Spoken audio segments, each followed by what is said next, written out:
I'm Maryn. And I'm Christie. And you're listening to Hung, a podcast where we talk about true crime from the court of law to the court of public opinion.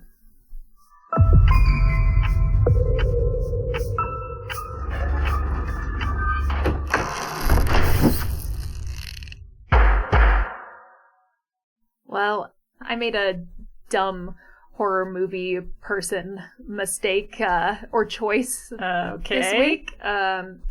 Well, it all kind of started with a miscommunication. My husband, Bruno, and I went to lunch together before I went to work on Saturday. And we didn't give ourselves enough time for me to drop him off at the train station. So he had to drop me off at work, and then he took my car home. And he was going to pick me up after work. I think I told him I was going to be off at like 11. But I gave him the wrong time. I actually was off more at like 10. And he was not able to pick me up. So I had a coworker drop me off at the FrontRunner station in Salt Lake City. The FrontRunner at 10 p.m. Yeah. Or 10:30 p.m. That can be a pretty scary place. It was more like 11. So I was kind of not sure. But then when my coworker went to drop me off, I was like, oh, there's lots of people there. It was a Saturday night. People were taking it home from concerts and stuff like that. So I get on the train. Lots of people. You're like, but they were all creepy people. No, they were like lots of normal people. But I just happened to bump into the one creepy person on the train as I enter this area. This was my first clue that I should have just kept walking and go sit somewhere else. I go to sit down and he's kind of slouched in the corner. He goes, man, it's rough being a drug addict. And I was like, oh, I'm sorry. And I sat down. And then he was saying things, but nothing he's saying really makes sense. Mm-hmm. Okay. So I turn around. He comes and sits across from me. He goes, well, okay, if you want to have a conversation. And I was like, okay, I guess we're having a conversation. And so it starts out pretty normal. Hey, what's your name? What do you do for work? Oh, I'm Kevin. Gives me a handshake. So we talk about that a little bit. Kind of ask where I grew up. And he's like, man, I do not want to live this life anymore. And this was actually sad. He cried. Oh. And that was sad. I feel for him and for his family. And I asked him, well, do you have any family that lives nearby? And he said, well, technically, yeah, I like their family, but and then he goes, but you know, they monitor everything that goes through my mind. Oh, okay. So we've got some psychosis going on here. Like, yeah. Oh, okay. And I'm like trying to not invalidate what he's saying, but also not validate too much. Like, just kind of like, oh, right. Interesting. Move on. Right. Kind of thing. And he's like, well, I just got out of my AA meeting. Mind you, he smells very strongly of alcohol. It's like, okay. He's like, yeah, I fell asleep in my AA meeting. My idea of an AA meeting is like 12 people in a circle. And I'm like, that'd be pretty obvious if you fell asleep. But he's like, no, it's a crowd almost. And then some speakers that were talking. And he goes, they have to speak to the group, but they're really speaking to me. Oh, and then you slept through it. Right. Rude. He's like, they came all this way just for you. And he keeps saying, he goes, well, I'm an elevated individual. Okay. So my gathering is that he can read minds. Oh, okay. So he's like, that's how he knew that you wanted to have a conversation with him. Right. Or what he's responding to, or maybe it was things I was thinking. I don't know. This probably wasn't the best idea, but because he was like, they're telling me things in my brain. What kind of messages are they telling you? He goes, you opened up a whole can of worms right there. You would think, but he goes, you know, I don't really recollect. You know, it's kind of like when you pray and you just don't really remember what you're saying or whatever. Okay, sure. He asked me, what year did you graduate? I said, 2016. Well, you're really mature for your age. Okay, he's probably like 15, 20 years older than me. Man, 2016, that's the year I was in the undercover Rio Grande mission. Oh, like Rio Grande, like in Salt Lake, and there's like a Rio Grande shelter, homeless shelter. He goes, yeah. And I said, well, what did you do? He goes, well, I wasn't aware that I was part of the mission. And he points to this scar on his arm. So he was insinuating, I believe, that he had been implanted with something. I wonder how he actually got that scar. I don't know.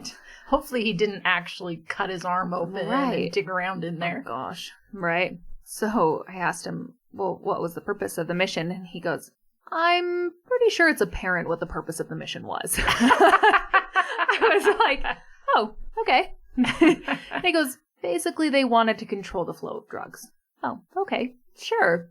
Was there anyone around you that was overhearing this conversation? Yes, for sure. And like security people moving through the train, and like there were lots of people on this train, but I had asked him at one point, like, what stop are you getting off at? Or I asked him, oh, where are you going? I'll wait until the voices tell me which stop I'm supposed to get off at.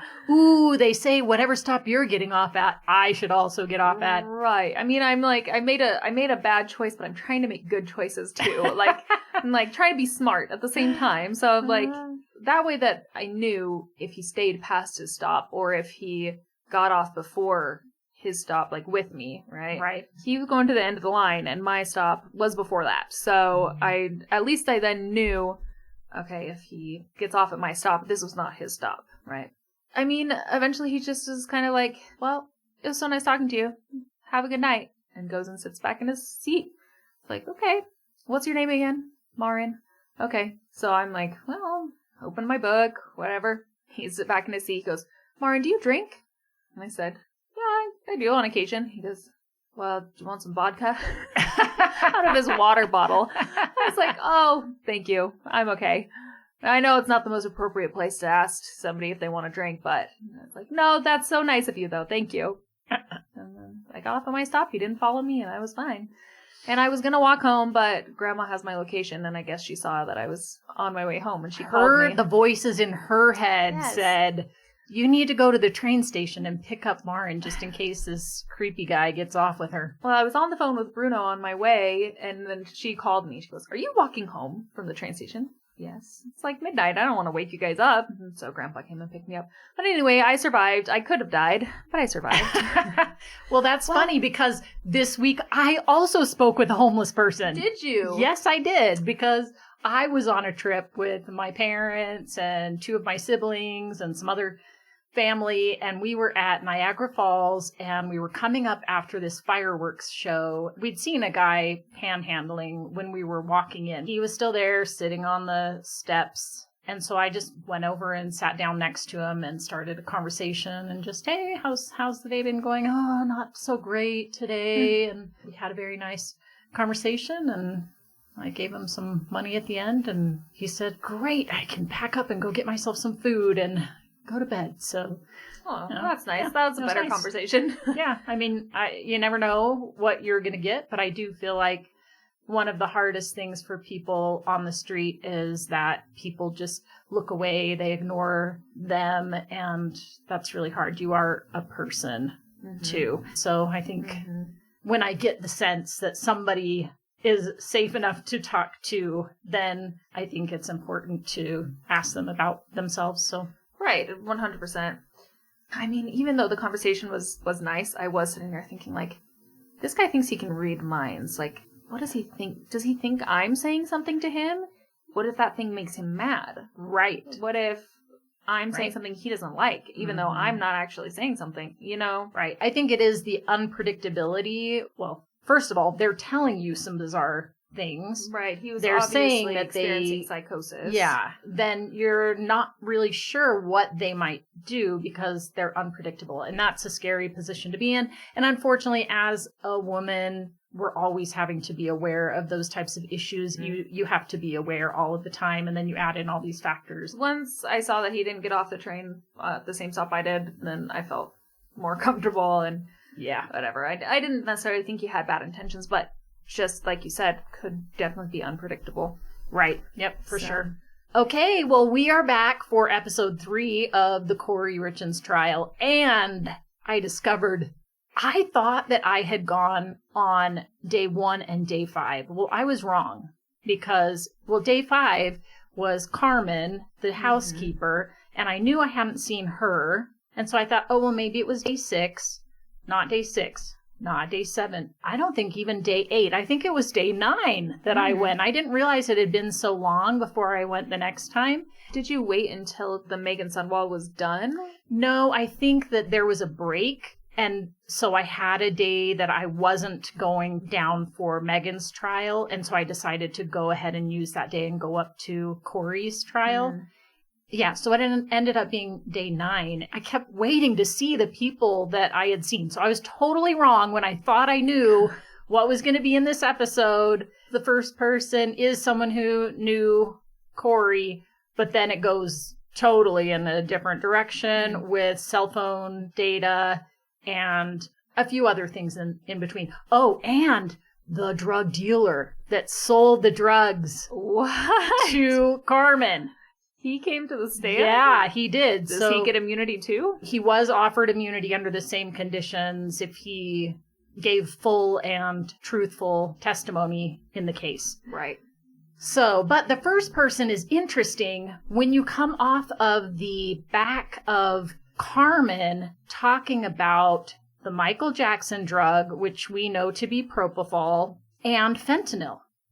Because this individual was an acquaintance through school or something. This woman's name is Anna. So Anna's significant other did some handyman work for Kouri. So they worked closely together. She knew her kind of on the periphery, not like super well herself. But her boyfriend, we'll call him, he had been killed in a motorcycle accident sometime after Eric's death. Wow. So I'm not sure when that occurred. Yeah. So it was obviously really hard for her. She was emotional when they were talking about the connection and how she knew Kouri. On January 22nd of 2022, so remember Eric's death was on or about March 3rd, 2022, depending on what time of night before or after midnight he died.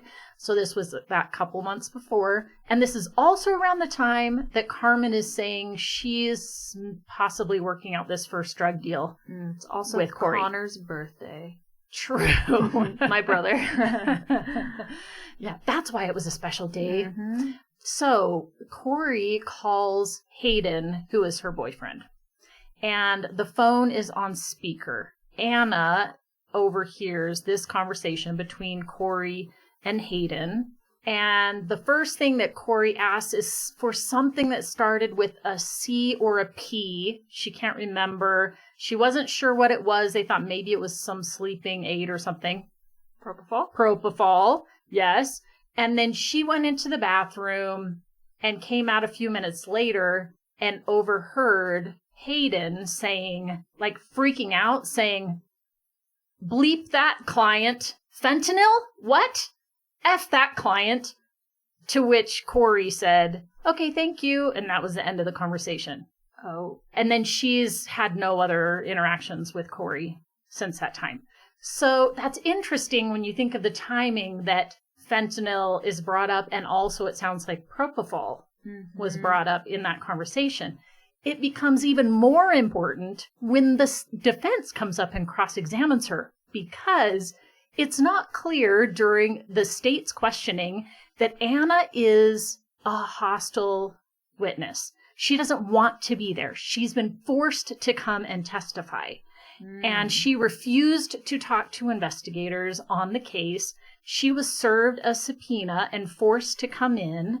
She was avoiding talking to them on the phone. I guess she ended up having some text exchange with the lead detective on the case, and it was a bit adversarial. He sends a message saying, "Make your life easier and answer our calls so we can prep you on what you'll be asked. Otherwise, the next time I knock on your door, I'll have a warrant and a catch pole for the dog." So it's pretty aggressive from the detective. And she says, "I don't need to be prepped. Give me the time and date and I'll appear." And he says, "Well, it's on your subpoena." Well, it's the whole stretch of days, which was supposed to be from February 23rd through March 26th. And she said, "Well, is there a more exact date, or do I just need to be there February 23rd until March 26th? And it's like, "Well, we could have discussed that if you ever replied, but since you don't want to, then you can just plan on showing up every day at 8 o'clock.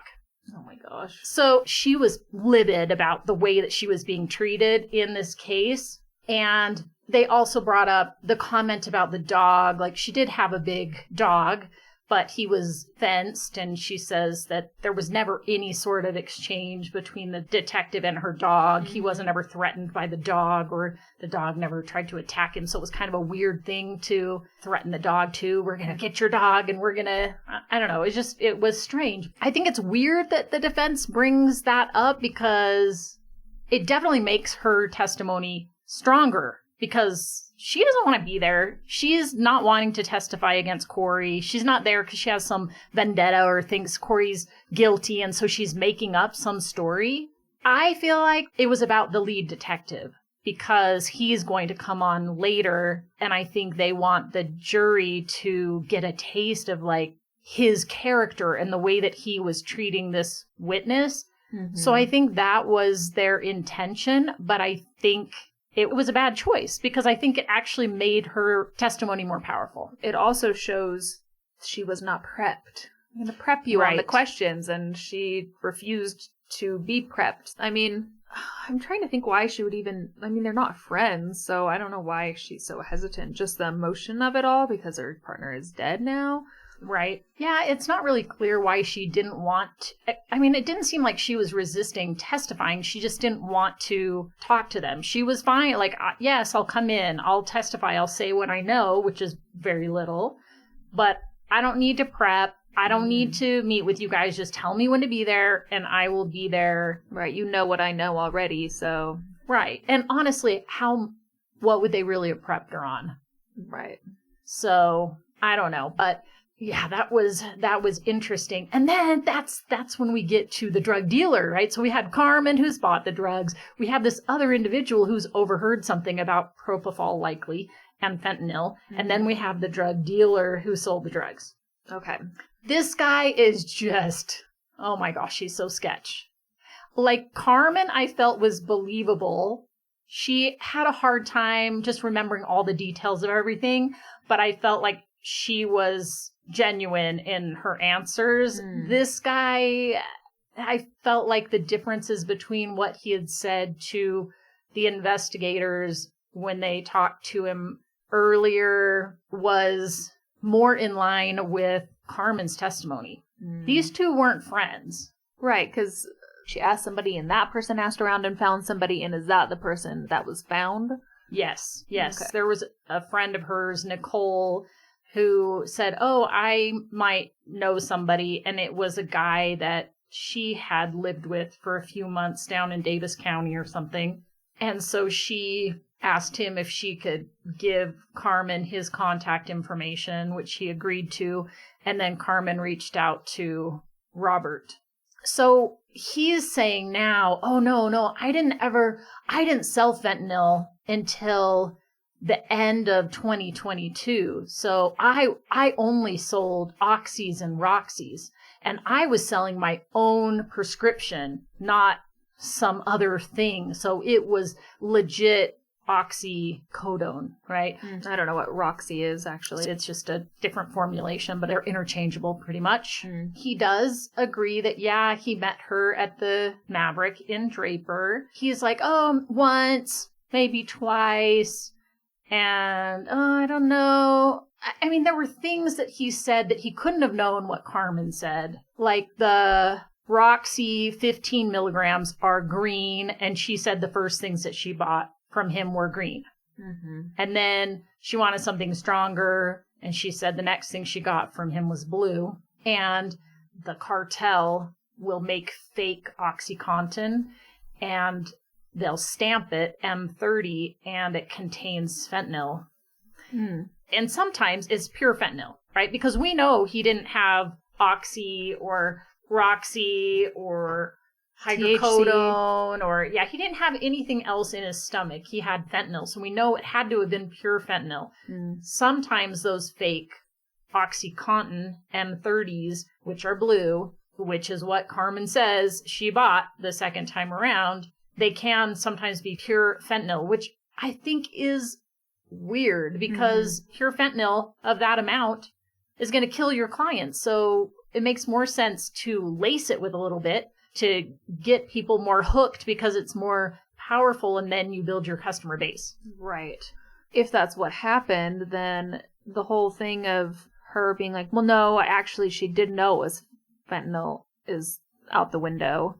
If she thought they were oxys, but they actually just were fentanyl. You know what I mean? Right.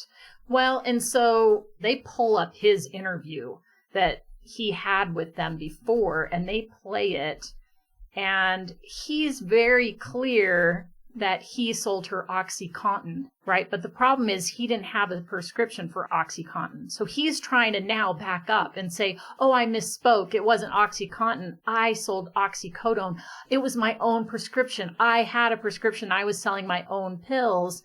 And so I wasn't selling illicit forms of fentanyl. I'm not linked to this. I didn't sell them the fentanyl. What's the difference between oxycodone and OxyContin? So OxyContin is stronger and it's more deadly or risky. And a lot of people are hooked on OxyContin. And so the drug cartels have used that to make fake stuff that looks like the real stuff. And fentanyl apparently is really inexpensive to make. So they can sell it at per pill. You can sell Oxys, Roxys, and OxyContin at like $35 a pill. Wow. And Carmen was buying 30 pills, 20 to 30 pills. So that's a lot of money, right? Mm-hmm. Well, fentanyl's cheap. You make it look like it's OxyContin and you sell it for the same price because that's what they think they're getting, right? So, but it saves you money. You're right, but it is only like a one-time. Right. A one-time good deal. Right. Yeah. For everyone involved. A one-time good deal for the person who's going to be taking it and for the person who's selling it because they can't use them again to sell their drugs to, so. Right. He says some interesting things that coincide with what Carmen has said, and this is in his interview when he talks to the lead investigators way back. He's in jail.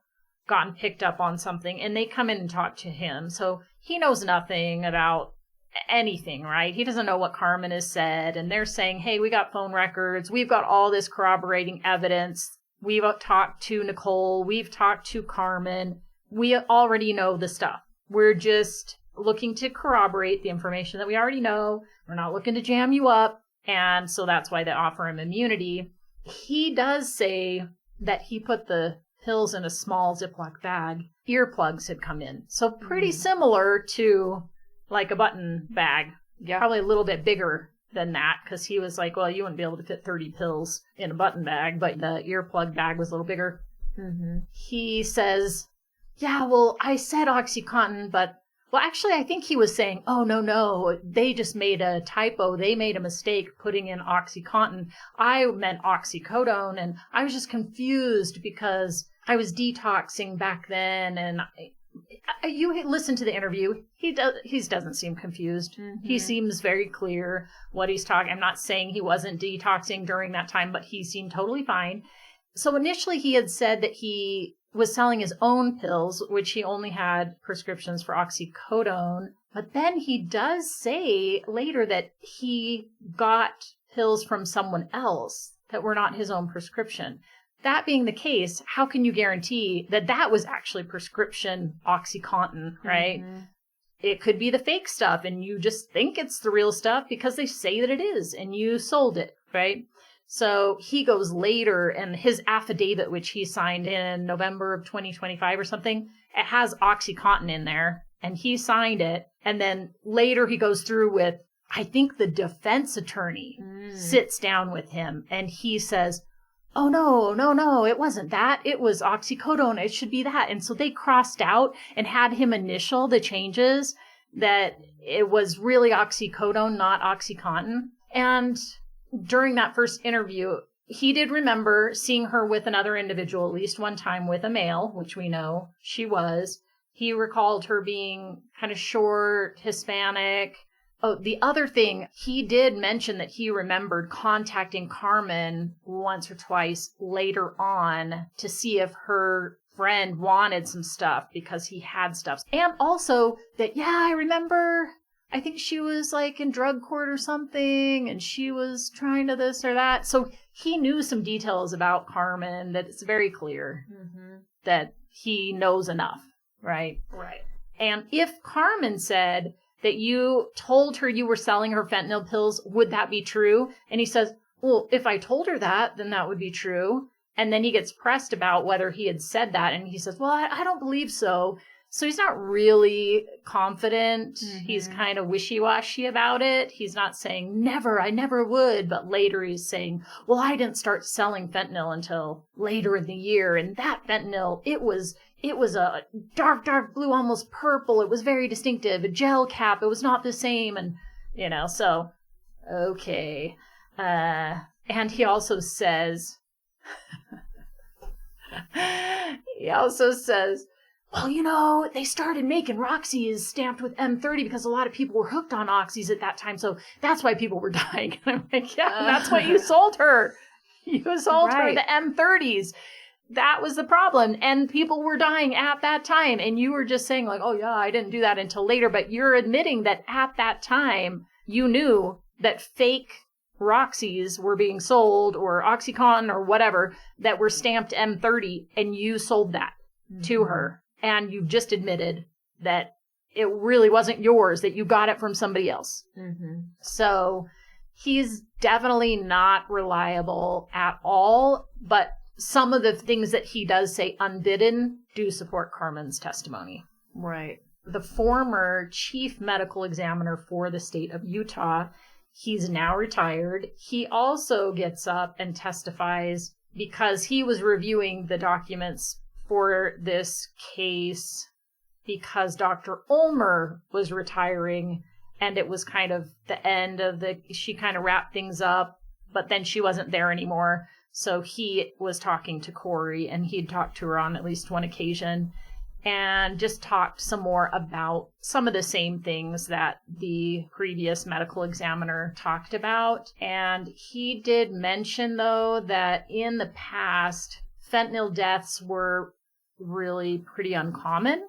Usually, if there was a fentanyl death, it was prescribed fentanyl, and usually it would come in like a patch form or something, and people putting on multiple patches, and so getting an overdose that way, or putting on a patch and then covering it with a heating pad to make it absorb faster, and then they would end up in trouble from that. Or some people chewing on the patches and overdosing that way.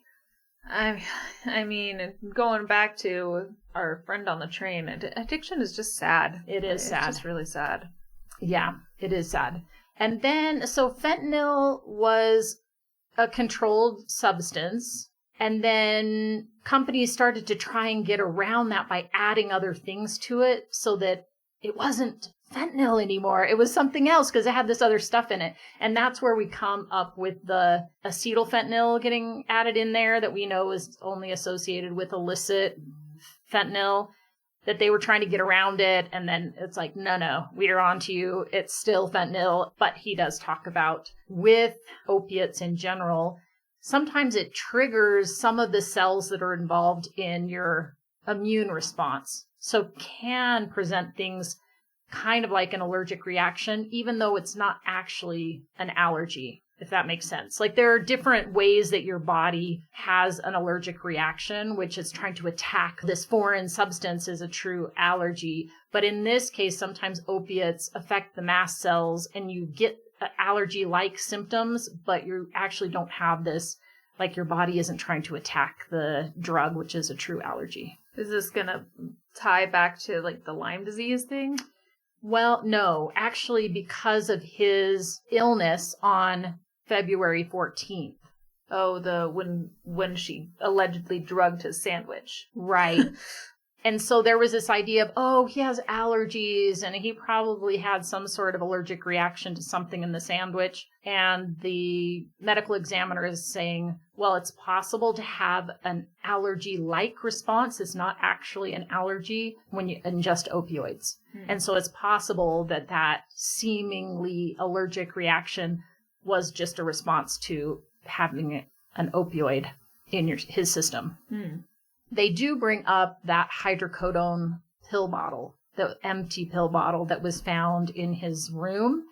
And the chief medical examiner says it would be held by their office, and after a certain amount of time it would be destroyed. So it does sound like it still is in existence.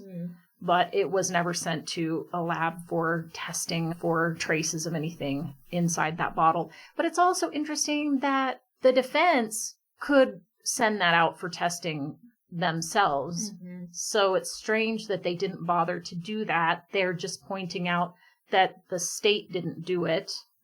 They're afraid of what it might say. Exactly, right. It's a question mark if it doesn't ever get done, but it's a failure on the part of the state that it didn't get done, right? It leaves a hole in the story. There's reasonable doubt. Whereas if you test it and it comes back with something not helpful to you, right, then it's no longer reasonable doubt. It doesn't hurt their case much or any to not have it tested. Right. But it could potentially hurt their case to have it tested and it not go the way that they want. So it's almost better for them to just right. It actually kind of helps their case a little bit to say, oh, look, maybe it's this, and you guys didn't even look at that. So besides that, the defense also asked about, well, can't you test hair, like hair follicles, to check drug use? Yes, you can. And was that done in this case? No, it's not done unless it's requested, and that wasn't a consideration at the time. I'm like, yeah, well, if Kouri hadn't had him cremated immediately as soon as she could, they could have gone back and tested that, right? Mm-hmm. So that's another avenue that there's a question mark. And in this case, you can't do anything about it because they don't have anything that they can test now because the body's been destroyed. Mm-hmm. So I don't know. Okay, so another person that relates to Carmen's testimony is the individual who bought the Midway home from Kouri, where Carmen says she picked up the money and dropped off the drugs. Mm-hmm. And the defense had said earlier when they were questioning Carmen that, yeah, but that house got sold in the end of January, and so you wouldn't have been able to get in there. That doesn't jive. But the new owner said that they closed on January 26th, and there were issues with the house that needed to be addressed. It couldn't be rented out in the condition that it was in. It needed some insulation added to the attic and also the mortar fixed around the stones on the outside because animals were getting in. Mm. And so it's kind of like, yeah, maybe Kouri did kind of a facelift, but she wasn't actually addressing real issues that the house had. And so this buyer had negotiated with her on a $10,000 credit so that these repairs could be performed. And she had a contractor complete these repairs after the closing on the house. And so the renters didn't move into that house until either the end of February or the end of March. I can't remember, but that time frame where Carmen would have been making that exchange in the house. The house was not occupied. Mm. They asked, well, was there anything in the house when you bought it? She said when they first looked at it, it was staged, so there was furniture in there. But when they did the final walkthrough, the furniture had been removed. She couldn't remember if there might have been little things there, boxes. Carmen said it was a box with some cups in it. She doesn't remember, but she wouldn't have really worried about it if it wasn't something big. And Carmen also said she didn't really walk around the house. She wasn't really sure what was there. You know, she knew there was that box in the closet. But this woman also said, well, because they said, well, did you change the locks after you bought it? No, she didn't. Kouri had the key, obviously, because she'd been working on the house. And she said that the key had been left under a pot by the door or something. Mm-hmm. And then the contractor just got the key and used that and went in and did the repairs for over like a few day period, 1 week, and said that she had discussed with them their plans to do these renovations on the house and stuff. So it's very possible that that could have been used as an exchange point. And the defense's point that, oh, it was already sold, so she couldn't have gotten in there, that was shown to be not a strong argument. Right. She could have. Yes, she could have, for sure. Another friend, well, a coworker of Eric's, she was the wife, actually, of Eric's business partner. Mm. So initially, Eric and Cody had started this business together, and both Kouri and Allison had worked in the office helping with things. It's like stonemasonry business. Yes. And so they were doing some of the accounting and stuff. And later when you hear from the forensic accountant, you'll think the last person you want in charge of your finances is Kouri. Oh, horrible, horrible. So she would have had access to certain things. So they had gone on this trip. I think it was 2019. And she recalls having a one-on-one conversation with Kouri. And Kouri just talking about how difficult her marriage was right now, and just that she was feeling trapped. And because she had this prenup, she was going to be in a bad spot if they got divorced. If she left, he would be fine financially, but she would struggle, and that the kids would probably prefer to be with their dad because he had all the toys, the ATVs, all the fun stuff. And she also felt like her reputation would take a hit in the community because, of course, Eric's family have been there for a long time, and she's kind of the new one, and people are going to be on Eric's side if they split up. And Allison says that she was really impressed with Kouri, that Kouri had gone back to school and got her master's degree, and then she'd also gotten her real estate license. And, you know, she saw it as a way for Kouri to become financially independent. The defense on cross says, oh, this happened in Hawaii, didn't it? No, it happened in Costa Rica. There's a later witness that talks about some stuff that happened in Hawaii. So I think she was hoping, oh, it was Hawaii, right? Because then I can ask you about this other stuff but she says, no, it was Costa Rica. And then she brings up, well, wasn't it because Eric was having an affair with a coworker? And Kouri's doing the really intense stare, eyebrow lift, just like boring into her, like, are you going to say? You know, I don't know. It's just like interesting when she says, like, I don't recall that. And she said, I found out at some point, but I don't remember exactly when. And she clarifies, well, I mean, it depends on what you mean by affair. He was close friends with someone at work, but doesn't know that it necessarily went anywhere. And the defense attorney is like, well, did you learn that Eric was having intimate feelings towards someone at work? And why don't they talk like real people? Intimate feelings? I know. I'm like, well, I don't know. It's like an emotional affair. Okay, well, it's different than the physical affair that Kouri was having. And right, or intimate feelings. Romantic? Intimate could be physical well, like sexual, I guess, in nature of like, oh, I desire you, but maybe it didn't cross over into that, you know? I don't know. Right. Yeah, so she says she does not believe she knew that information at the time of this conversation. She also does not believe that Kouri shared that information during this conversation, and that later on it came up that there was some issues that came up as a result of his friendship with this coworker that, who knows, I don't know what happened between them or allegedly happened between them, but that it was something that Kouri was upset about. I think they want to throw, like, well, maybe Kouri was having an affair, but Eric also had affairs is the idea, which he may or may not have. I don't really know. And in a way, it's like, that also just gives more motive. Wanting to pull out that Eric may have been having an affair is also like, does that help you either? That's more motive for her to kill him if she knew he was having an affair. It's definitely a reason for her to want to get a divorce. Sure. You know? And feeling like maybe she can't. But I mean, saying like, I'm going to be in a bad financial spot if I divorce, well, then what? You know, it's like, well, but I'd be in a good financial situation if he's dead. Right? So, yeah, that doesn't look very good. I mean, I don't know necessarily, but most prenups would be void if an affair was involved, wouldn't you think? Like, I don't know. That's a good question. I think sometimes that's the case. Because it's like, well, okay, I can do whatever I want, and you can't divorce me without consequences. Like, well, that's not.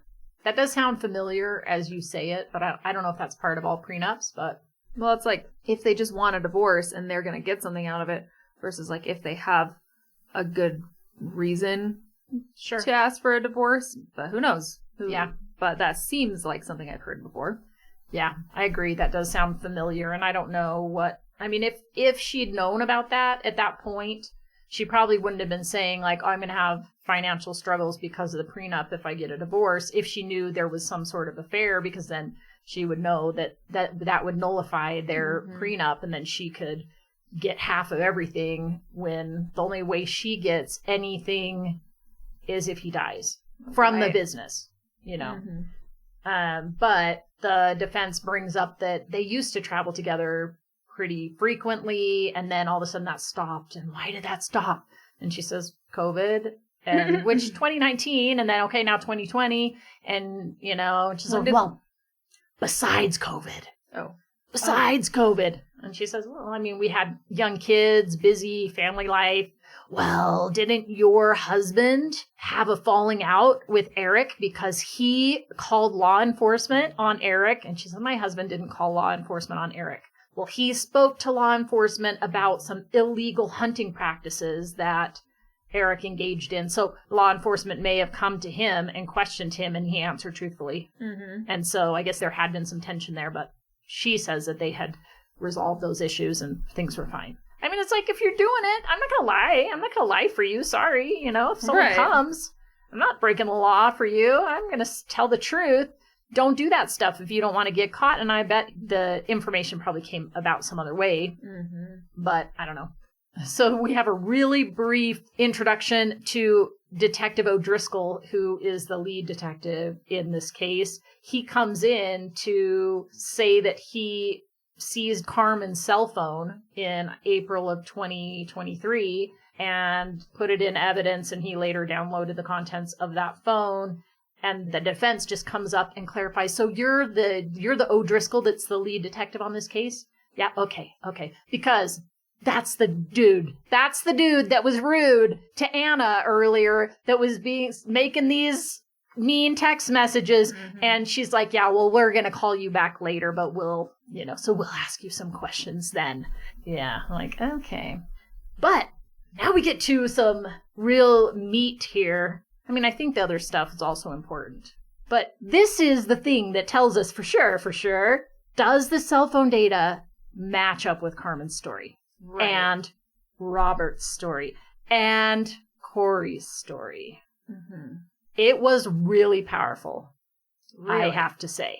Yes, they had this huge map of the Salt Lake Valley, all the way, well, even bigger than that, because it extended up to the Heber area where they lived, and all the way up into Davis County, where Robert Crozier was living at that time. I think he was in Roy or Layton.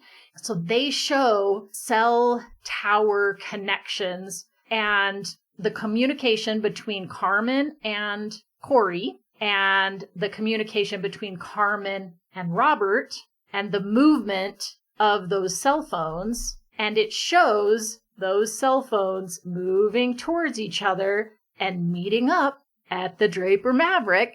Oh, man. Yeah. And continuous communication between Kouri and Carmen and Robert during that stretch of time. And then after Carmen leaves the Maverick, still communication with Kouri. So that first day, which would have been February 11th, so that's a few days before the sandwich incident. Okay? The alleged sandwich incident, we should say. This is like the health inspector in SpongeBob. They give him that disgusting Krabby Patty. Happy Valentine's Day. Yum. So on that day, between 3:42 in the afternoon and 9 o'clock at night, Kouri and Carmen exchanged 34 texts. And Carmen and Robert exchanged 50 texts and 6 calls.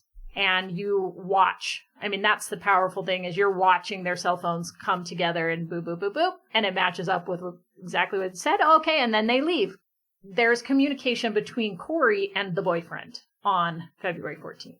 Of course. Yes. It has to be. It's Valentine's Day. Mm-hmm. It was crazy to me, is they're showing communication between Josh, who's the boyfriend, and Kouri, and then Eric and Kouri, also on the 14th. In Josh's phone, she's listed as K-Babe, and in her husband's phone, she's listed as Princess. And I'm like, it's so sad that here's these guys that are smitten with her, and she's playing them both, you know? I don't know, just, yeah. So that morning, she has been texting Josh and saying that she should be there around 9:40. She messages at 9:43 to say she's leaving the school and she's headed that way. The drive is going to take approximately an hour. there's a bunch of like, oh, I love you, want to be one of my Valentines, and One of my one of Valentines. mine. I already have one, but I can have another one. And then there's some long reply from Josh. It's kind of blurry. It looks like, oh, maybe it's some sort of poem or something. Later, I was able to make out the end of it, and some of the things it said were, I like to see you on phone calls. I like to watch you text and hear you read aloud. I see beauty, intelligence, quick wit, cuteness, and authenticity. It's like seeing a white tiger in a tropical forest instead of remembering one at the zoo. I love it. Oh. And then he also replies to her, love you, I love you most. So that same day, we look at Eric's communication with Kouri. Oh, man. And there is a drop in Eric's cell phone activity between 12:05 and 1:32. There's no movement of his phone. Starting at 1:33, a minute like that, when movement starts again on his phone. And he's telling Kouri, oh, I'm going to go lay down for a bit. If I don't start getting better, I'm going to head to the hospital. And then she says, geez, it's that bad? Need me to come home? Go take a nap and call me when you're up. Then he asks her, are you home? And she says, no, I'm in Provo waiting for my cabinet installer guy. Are you home? Well, she's actually with her boyfriend. FYI. Oof. Tricky. Yeah. And she says, are you home? In the office, I've been sleeping out here. So I guess he had been sleeping that 87 minutes. And she says, weirdo, go in our bed. When you have your overdose, I don't want anyone finding you. By the way, you need to go home and go to our bed. And he says, no, it's quiet out here. Her reply, it will be quiet in there if you lock the door. You sleep through anything anyway. How you feeling? And he says, okay, wish you were here. And then a couple hours later, she says, I would cuddle ya heading back in 20. He just got here. Right. And he does a question mark, and she sends back 2 question marks. And he says, thanks for answering. And 2 hours later, she says, did you call? You didn't call. Like, what? I'm heading back in 20. And then it's 2 hours later, and she's still not there. And the last thing he says at 6:35 in the evening is, we're headed in there. Food is on the front seat of my truck. So that's the communication of 2:14 between the lover and the husband. Well, her with the lover and her with the husband, not the lover and the husband communicating with each other. Right. Yeah. That's so interesting. I feel like if I were to have an affair, like I would want to pretend that I'm not, in a way, like not acknowledge the fact that I am. And I don't know, but so it's just weird to me that she's maybe that does something for her. I don't know, to just be like, oh, do you want to be one of my Valentines? Yeah. Like, just be like, so that the lover knows that she's married and she's in this illicit relationship with him. And just be so casual about it. Like, oh yeah, obviously I'm married, but you can be my other Valentine. Like, it's just so weird. Not. She's a white tiger in the tropical forest. Come on. Right. And Eric's trying to keep her in the zoo. That's right. So then they jump to cell tower information between Kouri and Carmen and Robert for February 26th. Between 2:25 in the afternoon and 10:33 at night, there's 71 texts between Carmen and Kouri. And once again, we see the cell phones moving. Carmen's cell phone heading down the canyon, just like she said. Robert's phone heading down from Davis County and meeting up at the Draper Maverick in the south of the Salt Lake Valley. So there are 71 texts between Kouri and Carmen, and there's 65 texts between Carmen and Robert, and 3 phone calls. Plus all their location data matching up. So we know that pattern is very consistent with her doing a drug deal with Robert and it being for Kouri.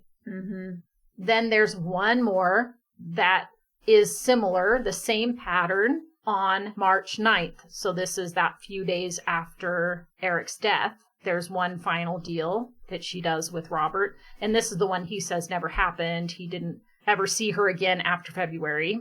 But the devices tell a different tale. He certainly did. Right. Kouri and Carmen start communicating at 6:30 in the morning. And at noon, Carmen's phone is pinging off the cell tower that services Kouri's home. She does say that she stops and gets money from Kouri. And this is the one after his death? After his death. Okay. Mm-hmm. Yeah. I mean, we don't know for sure that she was at Kouri's house, but it's consistent with her being at Kouri's house, which matches up with her story. Then Carmen starts communicating with Robert at 10:15 in the morning. And then once again, we see their devices move, and they are in the same place of the Draper Maverick at basically 3 p.m. that afternoon. So, yeah. I think my feelings have been vindicated, that I was not fooled.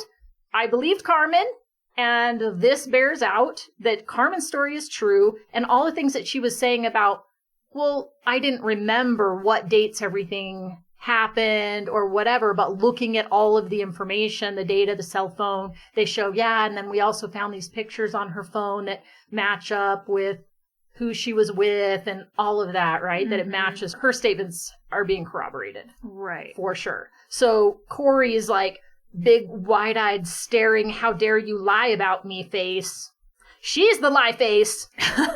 Her face is lying right now when she's looking shocked and, incredulous. Who said that? Was that the guy who said the lie face? It was Casey. Oh, yeah. Boy Casey that called girl Casey a lie face. She's a lie face. Yeah. And that's Megan Sunwell. Yeah. Okay, and then the dates for this. So what were the dates of these again? So it was February 11th, so a few days before the 14th one. That is the one that she said she bought green pills. Green pills match up with being 15 milligram oxycodone, which, depending on how much you use, those are less strong, right? They're not as strong. So then she tells Carmen she needs something stronger, right? Right. Didn't work. Yeah. So then it's on the 22nd, a week after this Valentine's Day failure, if it was really an attempt, right? If the drugs were supplied through Carmen, then it would have had to have been this 22nd, probably, drop. Right. But it's not like he died like the next day. But no. So after that March 9th meet up with Robert, Carmen's phone, and she's had that cell phone for a long time. So as far back as they go on her location, she's never been to that Maverick before, and she never goes to that Maverick again. Mm-hmm. So the only times she has been at that Maverick is when Robert Crozier has also been at that Maverick. So that's pretty strong evidence. And the idea that, well, Carmen was just getting it for herself. No. Why is Kouri texting her like a maniac all through the day? They're texting back and forth. Just on a day that she happens to be going to buy herself drugs. But the contents of these messages are not incriminating. Well, they don't have the content of the messages because they deleted them. So they can see that there were messages sent back and forth because of the call detail record, but they don't have the contents of those text messages. Gotcha. So they did have that one message that didn't get deleted that kind of references, right? But it's not super clear. Right. My investor. Yep. Okay. And then they go through Eric's activity on March 3rd. That's the night in question. From 8:30 to 8:35, he's texting back and forth with someone named Pedro. And we know from some other information, I don't know if it was just in the opening statement of the state or something, that he had this trip planned to go to Mexico to hunt this rare goat. Yeah. Okay. So, this is consistent with him texting back and forth about this trip. And he also texts with a friend, Scott Wagner, during that same time frame. They have a phone call that lasts 8 minutes. The defense brings up that a friend talked to him around 9 o'clock. And that friend was like, well, he didn't sound drunk, or he didn't sound high or under the influence of something. He sounded normal when he talked to him. And that would have been the 8:50 phone call. And then at 9:45, there's a Google search on Eric's phone. How far is it from Scottsdale to Nogales, which is just across the border in Mexico? And then at 10:18, a text comes in from a contact named Raul And there's no evidence that that message was ever opened. Okay. So it does seem that he was pretty active through about almost 10 p.m. Mm-hmm. Right? And then we have the activity on Kouri's phone from that same night. At 8:10, her device moves 59 feet, and then it remains stationary until 10:33. But there's a bunch of activity on her phone during that time by someone who was stationary. Mm-hmm. So there's multiple unlock and lock events between 8:35 and 9:32 or something. Mm-hmm. And then at 10:33, the device moves 35 feet.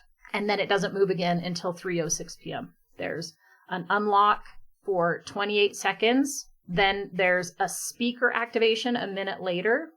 So I don't know if she put something on speaker. And then a minute later, the device travels 243 feet. 2 minutes later, the phone is unlocked for a little over a minute and a half. And then at 3:15, which is about 6 minutes later, the phone is unlocked again for 37 seconds. A few minutes later, it's unlocked for 28 seconds. And then we have 3:19, which it's unlocked. And then the 911 call is placed at 3:21. So there's a lot of activity going on from that 3:06, and lots of unlock and lock and receiver activation where it shows that she put it up to her face. Huh. And I know at one point the defense mentioned that they're saying Eric was the one looking at the phone and he discovered the affair and then committed suicide. Right. Can they tell what was done when these phones were, when it was locking and unlocking all those times at like around 10? They didn't share anything else in the data at this point anyway about what was happening during those, just lock and unlock. So I don't really know. And it's weird that, I mean, that's the same time frame. We have this 8:48 and 8:53 unlock and lock events. And in the middle of that at 8:50, Eric is talking on his phone with his friend Scott. Mm-hmm. So is it likely that he is the one also messing with her phone as he's talking on the phone with Scott? Not that one, but isn't there one more around 10-ish? Yeah, there is. Like a bunch of locks and unlocks? Just one at 10:33, and the device moves 35 feet. So that's the only time that the phone ever moves after 8:10. So, and then it remains stationary between 8:10 and 10:33, but it has this string of lock-unlock events between 8:30 and 9:30 p.m. And then we have right, and he's on the phone during some of that, which is right. Well, yeah, okay, right. So, yeah, I mean, what is she doing in all of those things where she's locking and unlocking her phone after 3:06? That's kind of weird to me. And the 243 feet that it travels, and then it's being unlocked and locked after, I don't know, these stretches of time, and then she finally calls 911. I don't know. It's kind of strange. But they also, how do you say GIF or GIF? I think it's GIF, but I say GIF. That's the same for me. I hear people talking about it as GIF, but that seems like a J, like a Jiffy, right? You know? Not a G, like a GIF. But I think, honestly, it's interchangeable at this point. Yeah. So they bring up those image files that were brought up during the state's opening statement, the wiping his face with money and idiots everywhere, and the I'm filthy rich, which I couldn't remember what the Donald Trump meme said at the time. All three images were accessed on her phone through the texting system, right? So either searched for or received. And it shows that at 8:28 that morning, there was an unlock event. The device is turned to landscape view, then it's turned back into portrait view, and then it's locked at like 8:34 or something. And those images were accessed sometime in that stretch of time. But they all have the same exact timestamp on them, down to the second. Oh, yeah. So when the defense gets up, their whole line of questioning about those images is they point out that there were 39 images accessed on her phone that day, and they only showed those 3. But apparently there was a 4th image that was also accessed at that same exact time. And they don't show the picture, which I think is interesting. But he says, can you see what that is? Does that look like a house in the background? And, oh, yeah, I guess it does kind of look like that. Does seem like those images could have been related to the upcoming closing on the Midway Mansion and not anything to do with Eric's death or the law enforcement on scene, that maybe someone sent her a text with that, or she sent, I mean, the thing is, she probably wouldn't have been sending that out at 8:30 in the morning when the police are there. So if she is, that's concerning. Right. And the fact that it's all the same exact timestamp does seem that it's more likely that it was received by her and she opened it at that time. Right. I mean, unless it was like sent in a attachment where they were all sent at once. Right. But, I mean, I don't know. She sent some untimely gifts or GIFs or whatever, so wouldn't be 100% surprising. No, but I did think that was a really strong argument by the defense that I'm like, yeah, okay. I don't really think that those can be seen as very significant because it's very possible that those had to do with the Midway Mansion and nothing to do with Eric and what was going on. Right. And we don't know for sure who sent them, when, we don't know any of that, right? So I think, okay, shelve that. It's not something to take into consideration when making the decision. But when they're talking about those images and the defense does make some objections to those images specifically being shown to the jury, and he overrules the defense, and Kouri, just like her face when he does that, she is just shaking her head, looking incredulous. She turns to the attorney sitting next to her, and she actually says, oh my God, I think to the attorney. She is just, I can't believe that they're putting this in and characterizing it in this way. I don't know, based on what I saw, her expressions when Carmen was testifying, now her expressions mean nothing to me because I know Carmen was telling the truth. And Kouri was totally broadcasting that you're a liar up there. How dare you say that? You know that's not true. Mm-hmm. Clearly it was true. Right. And this is the picture that you didn't get to see? Or a different one? Well, it's when they enter those three that are the idiots everywhere, the three offensive seeming texts that she's just flabbergasted that they allow those into evidence based on the arguments that the defense is making. I think the defense definitely feels like the judge is being unfair. And that his rulings are prejudicial in some way or wrong. So, I don't know. You'll have to see what you find about that because that's just they're acting that way. But I think sometimes that's the defense's role, is to act outraged and like their defendant is being wronged and whatever, because that's part of the act that you're putting on for the jury to try and sway them in your direction. So you got to be the kick dog. Yeah. The underdog. Yeah, for sure. So we talked about some of the searches that were done on her blue iPhone. Okay, so she was originally using the white iPhone. She had the white iPhone up until April 13th or 14th. So about a little over a month after Eric's death, she still had her white iPhone. Oh, also on her white iPhone, she had 2 phone numbers associated with that phone. So she had her cellular carrier phone number, and she also had a voice over IP number that's like, you can get an app or something that gives you a different phone number. So she had that phone number, and that's the phone number that she used exclusively to communicate with her boyfriend, Josh. And then she wises up, I guess. I don't know. Once her phone gets taken, she gets one iPhone that she transfers everything from her previous phone to, and then she gets a second iPhone, and I think it's not even registered to a cellular service, so she probably just uses like an app to communicate over Wi-Fi, iMessage, or whatever, that she doesn't even have it connected. So it should be a ghost, right? That nobody should be able to find it. Well, that's the phone that was in the dresser that we saw in that picture that was like hidden in the clothes. Well, why? Okay, now that makes sense that phone would be in there because the only time she ever used it was in communication with Josh, the boyfriend. Right, this was her second phone. Yes. And she also made her offensive searches on the blue iPhone, right, that shouldn't have been associated with her. So she didn't use her white iPhone or her silver iPhone to search those things. These were done on the blue iPhone that should have been kept private, right? So she wasn't so nervous about them finding it. Well, So some of the things that we talked about before, the luxury prisons for the rich in America. She also searches Federal Correctional Institution in Dublin, California. And also something about, like, what is a white-collar crime? not that.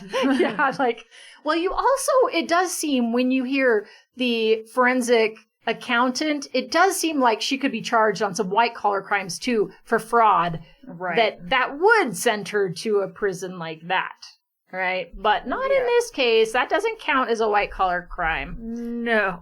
No. So she also does a lot of searching on, can the FBI find deleted messages? What does the FBI do with electronics for searches? What are indicators that I'm being investigated by the FBI? Things like that. But there are some things that I feel like are supportive of the idea that she didn't understand certain things on the death certificate or the autopsy results, that toxicology report. We've already talked about her talking to the medical examiner and asking things about the toxicology report and what things meant. And she's doing searches for what is a presumptive positive for naloxone.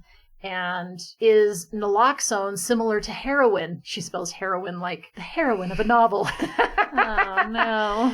And then, what is presumptive positive, and can you overdose on naltrexone? So it does seem like there are things she's not sure about, and if you knew you gave your husband a fatal dose of fentanyl, would you really be searching for all those things? Or is it that you're trying to see if there's other things that you can blame it on, as your story? I don't know, but I do think there's some things that do seem like she's confused about and she's trying to get information on. And also she searches, like, what medication do alcoholics use to stop drinking or something like that. So she had that idea right from the start. I don't know why. One thing that she looks up, I guess maybe it came up when she was searching for Utah prisons, and she looks at this article or this website, Utah State Prison Timpanogos Women's Facility Utah inmate roster, to show, hey, who's in there? Oh my gosh. Yeah, which was kind of funny. Who am I looking forward to seeing in the hallways? And then 5 things you need to know about the new Utah State Prison and when the old one will be torn down. So those were 2 articles that she, or web pages that she accessed during that time. So, I mean, and I'm sure we'll get to it, and you may not even know at this point, but, like, how long is she still with the boyfriend? I really want to know. Well, guess what? On day 8, the boyfriend testifies. So we're going to get to that. And you haven't gone to that yet? No, I haven't listened to it yet. So I've gotten to... Are they still together? Right. I don't think so.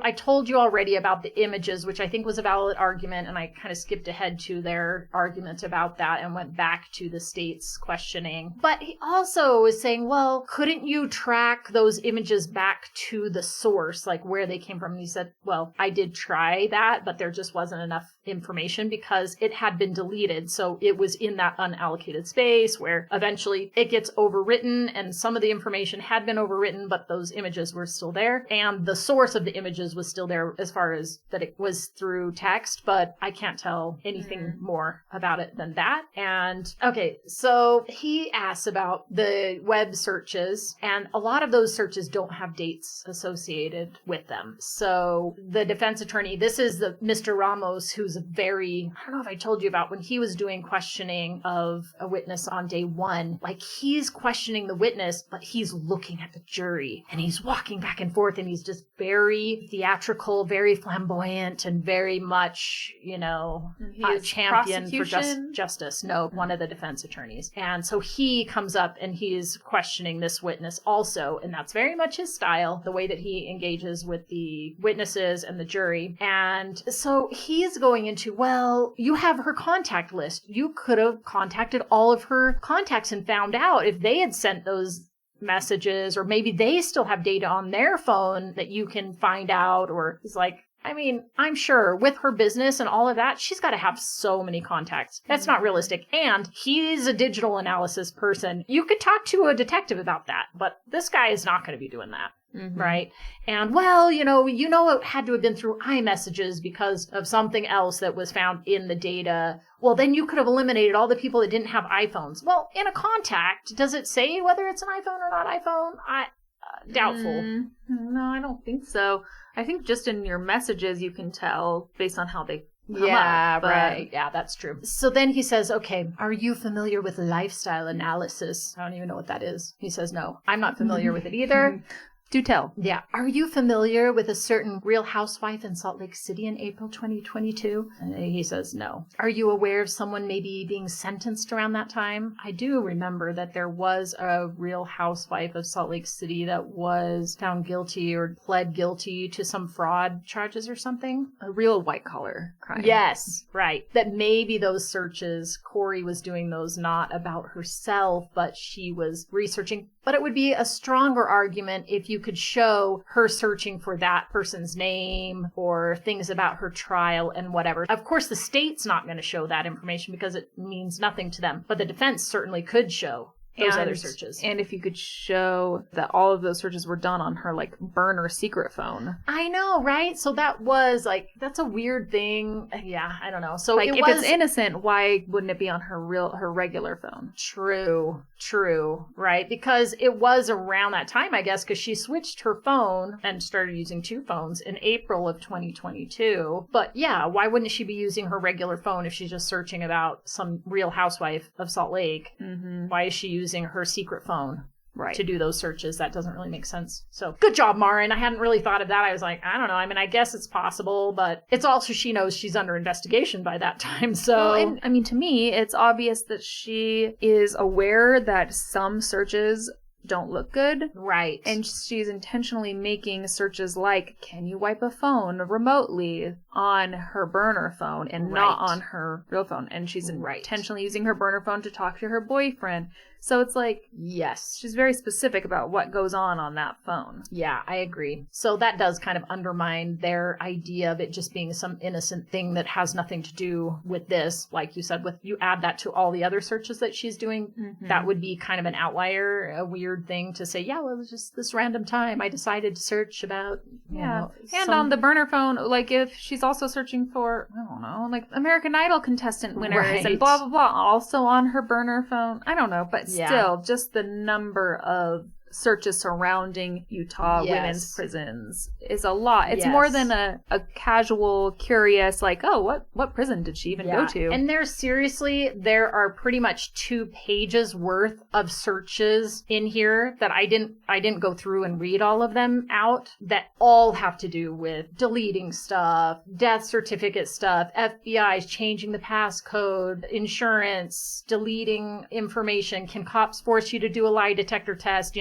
All of these things that have to do with things related to this case, and there's 2 pages worth of these types of searches, right? So I'm glad she was stupid enough to make those searches, I guess, and I'm glad that her burner phone was unsuccessful. Right.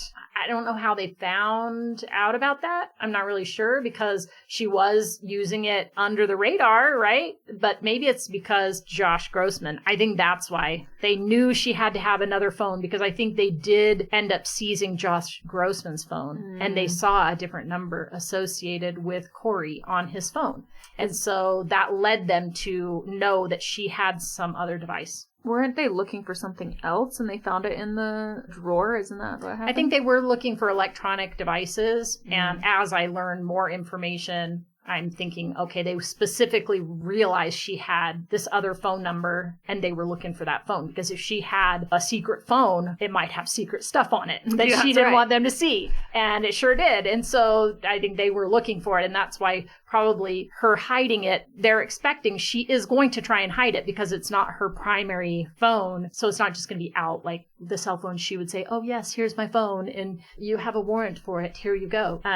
So there's also this correlation of mass deletions in both Kouri's phone and Carmen's phone that show that they're deleting mass amounts of data of exchanges between the two of them. Right. And so even though they can't see that data, they can see that they're both like deleting this large amount of data in the same time frame. So, okay, so the other argument of the defense is, well, can you really trust this activity meter on the phone that's logging the distance traveled and things like that? Did you actually do your own testing to verify where she could have gotten with that phone and if that distance is accurate and if the time is accurate? Because have you ever heard of epoch time or something, which is like it starts the seconds that have passed since January 1st of 1970 and count the number of seconds. And so that's the system that cell phones use to log all their data, not actually Greenwich Mean Time or whatever. And so maybe those two things have gotten off somewhat and those aren't the exact right times, which I'm like, okay, weird. And aren't you a scientist?